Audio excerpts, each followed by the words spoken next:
Donc autant la semaine dernière, elle était plutôt tranquille, pépère, hein, avec quand même suffisamment à faire avec l'entrée de du soleil en poisson. Autant cette semaine, c'est un petit peu plus chargé, un petit peu plus chaud, et on a une nouvelle lune cette semaine.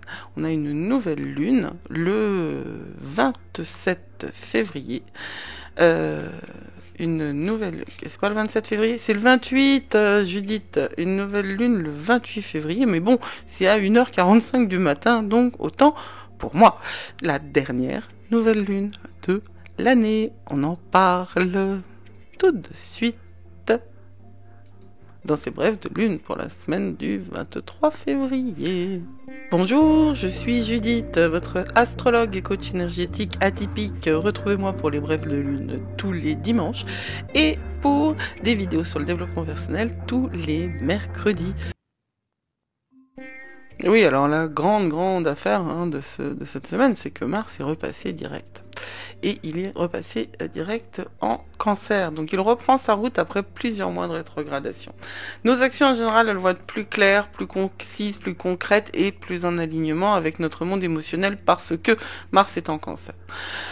Bon, tout dépend évidemment de votre thème de naissance. Mais quand Mars quitte la rétrogradation, il peut y avoir un moment, je le disais la semaine dernière, la frustration peut avoir été telle que on va exploser émotionnellement. Soyez prévenus. D'autant que le reste, c'est en poisson. On a un max de trucs en poisson, avec Cérès qui a rejoint le Soleil, qui a rejoint Mercure, etc. Et puis, on a aussi, cette semaine, la rétrogradation de Vénus qui commence. Donc j'en parlais la semaine dernière, de Vénus en Bélier, de savoir où est votre Vénus, où est votre Bélier, c'est aussi parce que je voulais vous préparer à ce qui va se passer cette semaine. Et mercredi, alors que je regarde mon planning, normalement, la vidéo sur Vénus et c'est le 26, voilà, c'est cette semaine qu'elle est publiée, cette vidéo sur Vénus et Mercure rétrograde, que nous allons devoir gérer. Là, avec Mars qui arrive direct en Cancer, c'est comme si votre monde émotionnel devait se mettre en action. Il y a eu des mois de rétrogradation. Donc ça fait comme une espèce d'accumulation de choses qu'il va falloir vivre parce que vos actions, elles vont être dirigées. Alors le Cancer, c'est le signe qui dirige la Lune, et la Lune, aussi surprenant que ça puisse paraître, dirige le corps. On ne le dit pas beaucoup dans l'astrologie en général, et pourtant la Lune dirige le corps. Le corps est fait d'eau. La Lune est la plus cyclique, en tout cas celle dont les cycles sont les plus réguliers, même si elle ne reste pas un nombre de jours récurrents dans chaque signe. La Lune, elle a des cycles qui sont extrêmement connus, extrêmement réguliers, et que nous pouvons suivre. C'est vraiment le truc dans le ciel qui est le plus proche de nous, physiquement parlant. Le Cancer, c'est aussi la relation à la mer. Et la Lune dirige le Cancer. Tout ça, la mère, la maman, tout ça, c'est la maison 4. C'est tout ce qui correspond à notre relation, à nos ancêtres, pas nos ancêtres patrilinéaires, mais celle qui nous a donné la vie et celle qui porte... Enfin, c'est le féminin aussi, le féminin divin. Mars, c'est le dieu de la guerre. Donc dans cette énergie-là, moi j'ai écrit un article là-dessus, j'ai déjà pas mal parlé de Mars en Cancer. Donc je vais pas revenir sur tout ça, mais c'est l'intérieur de nous, notre corps, au sens où le corps n'oublie rien, au sens où c'est le corps qui porte le message, c'est le corps qui détient la sagesse. Et c'est vraiment quelqu'un d'hyper cérébral qui vous le dit. Moi, j'ai pas de planète en eau sur mon thème de naissance. Ça veut pas dire que j'ai pas d'eau dans mon thème. D'ailleurs, ça, je l'ai pas prévu dans mes vidéos, mais pourtant, il faudrait que je le fasse, ou un article sur est-ce que quand j'ai pas de planète dans un élément, ça veut dire que j'ai pas cet élément-là. Non, pas du tout, parce que il y a des maisons. Les maisons, elles ont des caractéristiques élémentaires aussi, et les maisons 4, 8 et 12, ce sont des maisons qui sont associées à l'élément eau, et ces maisons-là, vous les avez. Il y a des planètes qui s'occupent de l'eau, genre la Lune, Neptune, voilà. Donc tout ça, ça porte aussi l'élément eau, et vous les avez aussi automatiquement dans votre thème. Sauf que vous pouvez avoir, comme moi, pas de planète dans un signe d'eau, et en plus, chaque, c'est encore plus rigolo, chaque signe est dans la maison associée à l'élément eau. Donc dans mon thème, en termes d'eau, il y a vraiment très peu. Il y a vraiment très peu. Sauf qu'il y a des trucs qui sont hyper fondamentaux, genre Neptune, qui est conjoint à Jupiter, en maison 12. Donc ça, voilà, ça indique une relation très particulière au corps et à la compréhension en fait de l'au-delà. C'est bien pour ça d'ailleurs que je communique avec les défunts. Mais j'en parle pas trop parce que c'est pas le but ici, c'est pas là-dessus que j'ai envie de communiquer le plus, mais c'est une réalité de ma vie, une réalité contre laquelle j'ai lutté très très très longtemps, très longtemps. Maintenant, comme je vous le disais, moi je suis quelqu'un d'éminemment cérébral et pourtant je sais, j'ai appris. J'ai appris en moi, j'ai appris pour moi, j'ai appris par moi et par les autres autour de moi que c'était le corps qui en vérité était le maître de nos vies. Et les neurones que nous avons dans la tête, ils viennent en fait de l'estomac, et j'ai vu ça aussi, j'ai appris ça aussi récemment, et j'en ai déjà parlé parce que c'est un truc qui m'a scotché. Alors j'ai pas pu explorer parce que je fais trop de trucs, mais il semblerait que nous ayons développé une conscience parce que nous avons changé d'alimentation et nous sommes passés, quand je dis nous, c'est l'état amibe de l'humain. Et c'est de la vulgarisation hyper concentrée dont je vous parle, mais en fait c'est l'idée que c'est pour ça que on dit que notre estomac est notre deuxième cerveau. C'est tout simplement parce qu'on partage des cellules neuronales avec le cerveau, puisque c'est dans l'estomac qu'elles sont nées et qu'elles se seraient remontées après. Le corps dirige nos actions. Ça vient de le mouvement. Les motions, c'est de l'action. Quand on tourne un film, on dit action, et c'est motion, c'est un mouvement. Ce mouvement, c'est de l'émotion. Émotion, c'est ce qui bouge le corps, c'est ce qui bouge tout, d'ailleurs. Et ça vient du ventre, ça vient du physique. Ce corps qui est hors rationalité, qui a sa propre raison et son propre fonctionnement. Et quand Mars est en Cancer, on va le sentir encore plus, parce que la plupart de nos actions vont être directement influencées par l'intérieur. Et c'est vraiment très très important d'aligner le cœur et l'esprit là. C'est-à-dire que si nous sommes à l'origine essentiellement des corps, nous avons développé la conscience et nous avons monté énormément de nos énergies dans nos têtes, surtout dans cette société de l'attention, que vous le vouliez ou non. Je veux dire, même si vous êtes quelqu'un dont le plus grand kiff c'est pas de réfléchir, parce que vous êtes dans l'action plus qu'autre chose, on est quand même dans une société de l'attention et vous êtes très certainement collé à votre téléphone ou à des tablettes ou à Netflix, à quelque chose qui prend votre attention et qui vous empêche d'être en lien avec vous-même. C'est le moment de travailler la méditation, c'est essentiel là, vraiment c'est essentiel d'instaurer une pratique de méditation, comme j'en parlais dans la vidéo du mercredi de la semaine dernière. La méditation, c'est à la fois le gilet pare-balles et à la fois le gilet de sauvetage de cette période-là. Si vous voulez ne pas vriller, comme février, hein, ça je le disais dans une newsletter il y a quelque temps. Le langage des oiseaux, faut faire gaffe, hein, parce que on peut se gargariser de grands mots comme ça, avoir l'impression d'avoir compris un truc, et en fait ça sert à que dalle, parce qu'on peut pas l'appliquer. Le mois de février, si c'est février, c'est-à-dire qu'il rend fou, c'est parce qu'il est entre le Verseau et le Poisson. Enfin, c'est parce qu'il est. On peut supposer, on peut mettre ça en lien avec le fait qu'ils sont entre le Verseau et le Poisson.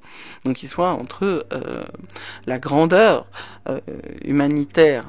Mais alors humanitaire, hein, je veux dire, 1984, c'était pour le bien de l'humanité aussi, hein, entre guillemets, pour l'équilibre, pour la paix sociale. N'oubliez pas que l'enfer est pavé de bonnes intentions, et que en plus, ça peut tout à fait, la technologie, elle peut tout à fait être complètement dissociée de la morale et donner ce que ça donne actuellement, ce qui fait très très peur quand même à tout point de vue.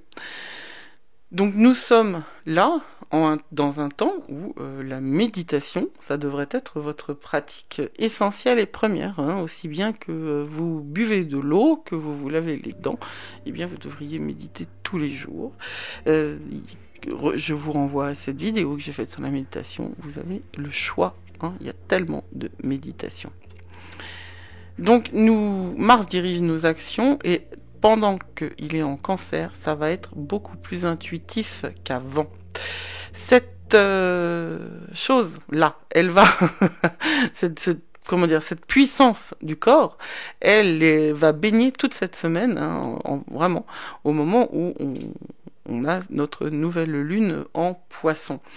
La nouvelle lune en Poisson, elle va se jouer sous l'égide d'une conjonction entre Mercure et Saturne. Donc on va pouvoir utiliser notre discipline mentale justement pour méditer, pour ne pas laisser partir en cacahuète et vriller totalement, et travailler sur les plans à long terme, hein. Toujours plan à long terme, en ce moment c'est vraiment le bon moment. Prenez le temps, pour ce qui est du quotidien, de vous reposer et de faire attention à votre état mental en général, mais vérifiez que votre plan à long terme est juste aligné avec vos valeurs et que vous êtes sur le bon chemin. C'est vraiment le bon moment. La nouvelle lune en Poisson, on va prendre le temps de réfléchir et d'être introspectif, dans une introspection qui va se projeter, qui peut se projeter sur l'ensemble de notre année à venir, c'est-à-dire celle qui commence avec la nouvelle lune en Bélier dans un mois. Cette nouvelle lune en Poisson, elle est nécessaire pour faire le bilan. Ouais, il y a des bilans tout le temps, mais vous l'avez vraiment fait le bilan de 2024 ? Point d'interrogation. Vous l'avez vraiment fait avec tout ce que ça peut comporter de projections sur l'avenir, de désirs et de réajustements permanents. La vie, c'est un plan et la réalité. On peut pas avancer sans plan et on peut pas avancer uniquement avec un plan. On fait un plan et on ajuste. Et c'est pour ça que le cycle lunaire, il est vraiment extraordinairement précieux pour ça. Et c'est pour ça aussi d'ailleurs dans 2025, les clés d'une année magique, qui n'est pas du tout trop tard de vous procurer, parce que c'est vraiment un truc qui peut... Enfin, je veux dire, c'est pas parce que on est fin février que c'est trop tard de vous procurer ce document qui vous donnera les clés de votre année à vous, hein, celle jusqu'à votre anniversaire et celle après votre anniversaire. Donc vous voyez, il y a déjà votre anniversaire, à moins qu'il soit maintenant ou qu'il ait été le 1er janvier. Ça vous donne des clés, enfin je veux dire, ça vous ouvre, non pas que 2025, hein, mais aussi toute l'année qui démarre à votre anniversaire avec les profections. Ça vous donne toutes les lunaisons de 2025 et ça coûte 37 € pour une 150 pages, dont des tas d'outils pour créer son année, la planifier. Une fois qu'on a fait le bilan et qu'on a planifié, il faut réajuster en permanence. L'astrologie, ça sert à ça, mais une astrologie consciente, pas une astrologie où on suit aveuglement ou qu'on se dit il va se passer ça, il va se passer ça. Parce qu'évidemment, si je vous dis vous allez rencontrer quelqu'un tel jour, vous allez passer votre journée à guetter ce quelqu'un et vivre dans une frustration intense si c'est pas le cas. Or, c'est pas du tout comme ça que ça se passe. C'est quand on sait que dans son thème, les énergies sont organisé de telle manière que les rencontres sont possibles à ce moment-là, on ouvre un espace à l'intérieur de son esprit, et c'est à l'intérieur de cet espace que la rencontre se fait. C'est absolument pas quand on est dans l'attente, parce que quand on est dans l'attente, on est fermé. Eh oui. Alors notre nouvelle lune en Poisson, elle a lieu le 28 à 1h, 2h du matin. Et donc on peut tout à fait faire un rituel de nouvelle lune le 28 au soir. Hein. C'est une bonne aide.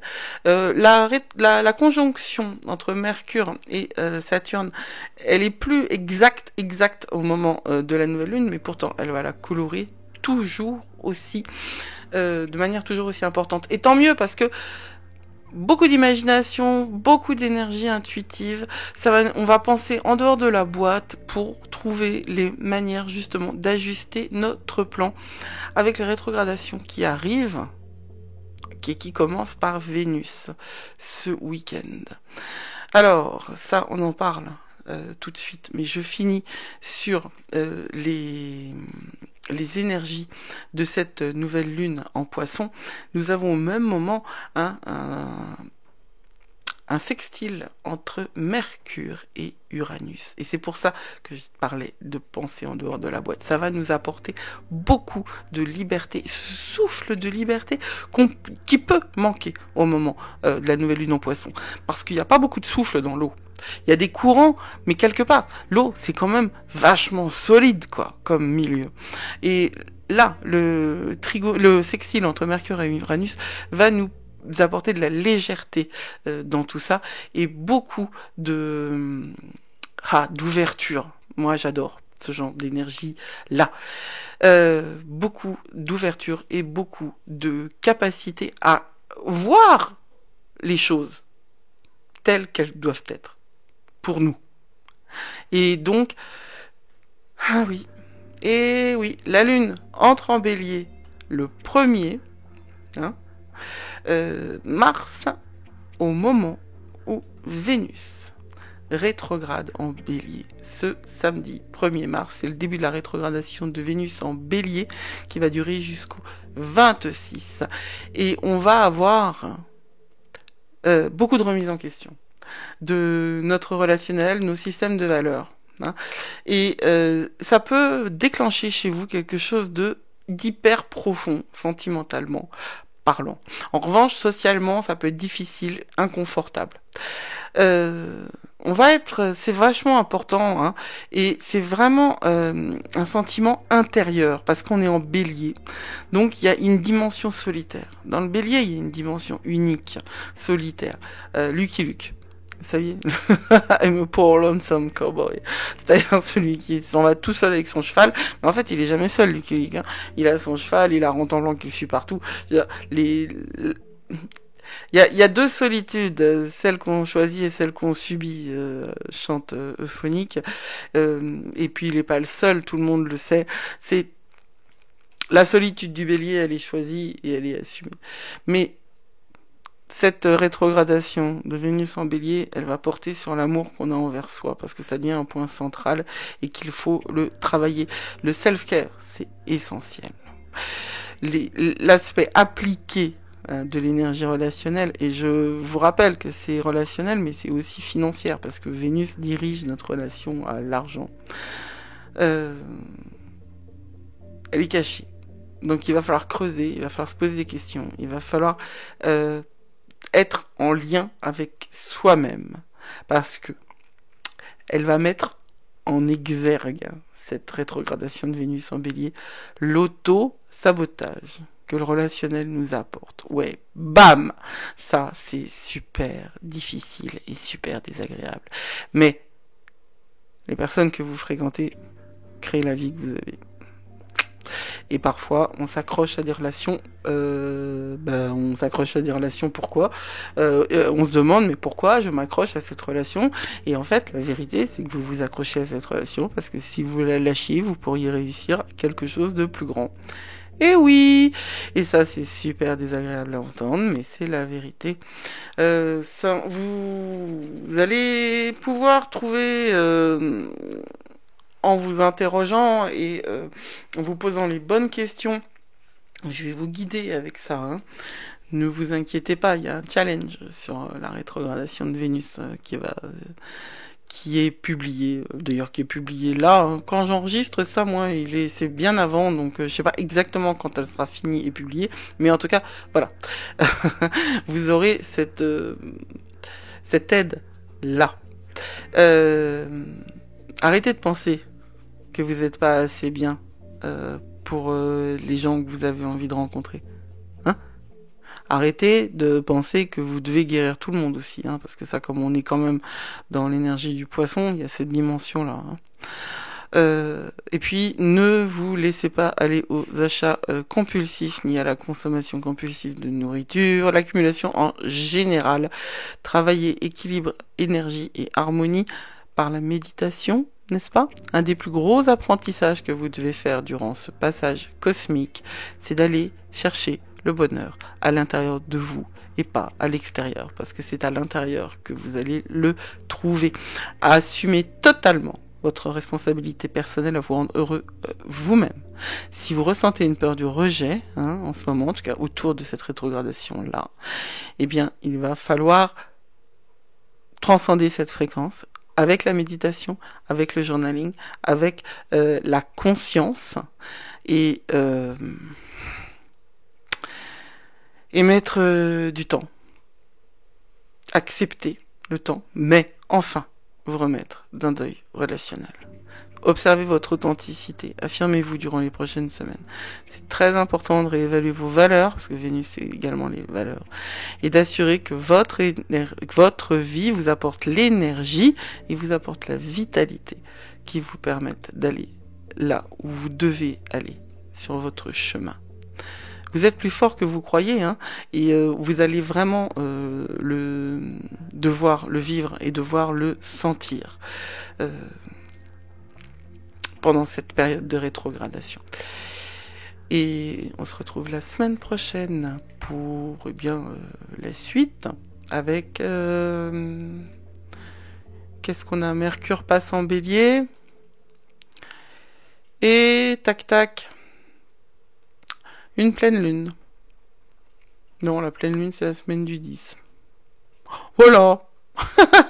Allez, prenez soin de vous. Vous êtes plus fort que vous croyez. N'oubliez pas cela, surtout. Et puis, likez, partagez, abonnez-vous. Cliquez sur la petite cloche pour recevoir les notifications pour chaque nouvelle vidéo et commenter, parce que j'ai oublié de vous le demander durant ces brèves de lune, mais dites-moi comment vous le vivez tout ça. Comment vous avez vécu le passage du soleil en Poisson? Est-ce que vous avez ressenti le changement d'énergie avec Mars qui passe direct en Cancer? Et est-ce que vous avez peur de la rétrogradation de Vénus? Voilà. À bientôt. J'ai créé Astrologie et compagnie pour vous inviter à redécouvrir votre pouvoir intérieur grâce à une approche holistique et authentique, loin des clichés et des tendances superficielles, parce que vous êtes plus fort que vous croyez.